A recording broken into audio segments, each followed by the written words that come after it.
Reliance smart বাজার কি এবার মানুষ ঠকানো ব্যবসা করছে? হ্যাঁ, এবার এমনই অভিযোগ উঠলো রিলায়েন্স স্মার্ট বাজারের বিরুদ্ধে। সম্প্রতি একটি ভিডিও দেখা যাচ্ছে সোশ্যাল মিডিয়া প্ল্যাটফর্মে। ভিডিওটিতে দেখা যাচ্ছে রিলায়েন্স স্মার্ট বাজারের কিছু স্টাফ এবং এক মহিলার মধ্যে চলছে বাকবিতণ্ডা। মহিলার দাবি তিনি 2 কেজির দুটো পেঁয়াজের ব্যাগ নিয়েছিলেন স্মার্ট বাজার থেকে। পরে সেটি মেপে দেখে একটিতে 400 গ্রাম এবং একটিতে 250 গ্রামের ওজনের পেঁয়াজ কম রয়েছে। সেই বিষয়ে স্টাফদের সাথে কথা বলতে আসলে তার রীতিমতো ঝগড়ার রূপ নেয়। আর এই ভিডিও সামনে আসতেই নিন্দার ঝড় উঠেছে নেটিজনদের মধ্যে। আসুন দেখে নিই সেই ভিডিও। আপনি একটাও কি বলতে পারবেন 2 কিলো আছে?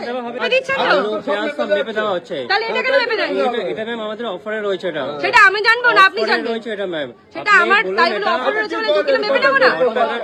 মাপা হয় না, প্যাকেট দিয়ে দেওয়া হচ্ছে। এটা প্যাকেটে প্যাক করে আসছে এগুলো আমাদের কাছে। এটা মেপে দেওয়া হচ্ছে না এটা।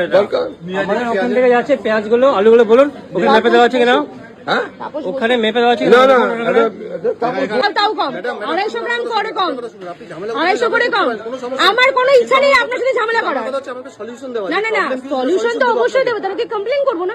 হ্যাঁ অবশ্যই কমপ্লেন করুন না, আপনি কোনো সমস্যা হ্যাঁ কমপ্লেইন তো অবশ্যই সবার সামনে করবো, কারণ সবাই ঢুকছে। অসুবিধা নেই, সেটা আপনি কমপ্লেন করতে। আমাদের যেগুলো কোম্পানি থেকে প্যাকেট এসেছে সেগুলো একটা তো কম নেই। এইটাতে কোম্পানিতে প্যাকেট আছে? ম্যানুয়ালি যেটা প্যাক করা। আচ্ছা এটা আমি বাইরে থেকে নিয়ে এসেছি। না, না, না, এটা আপনার কোম্পানি তো, আপনি বুদ্ধ রাখবেন।